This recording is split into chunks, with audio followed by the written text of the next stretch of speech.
What's up, linear friction welding fanatics? Frank here. Today's topic is material stick out in the linear friction welding process. This was a 3/4 of an inch diameter weld. We started with 1/8 of an inch stick out and progressed all the way to 3/4 of an inch.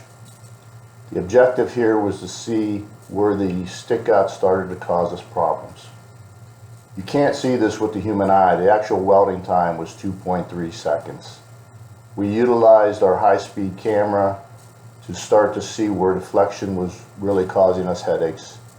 As you can see in the video on the right side, as the oscillation is occurring, it starts to deflect up and down. It's not a good thing. You don't want a deflection, so you don't want to lose energy off the face of here. After we took the 3/4 of an inch part that was welded, we machined it down to 1/2 inch, and that weld portion was actually better, stronger than parent material. It broke outside of the weld. I have to give a shout out to my lab assistant Kevin, who has helped me run hundreds and hundreds of welds, trying to see what value we could bring with this process to our customers. So attaboy Kevin, keep it going.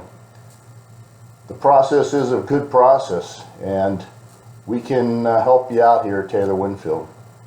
Not just with this process also, we have a full research and development lab. We have the ability to run small parts production, and we really have the ability to build your machines. So shoot me an email, give me a call, stay safe out there. Until next time, bye.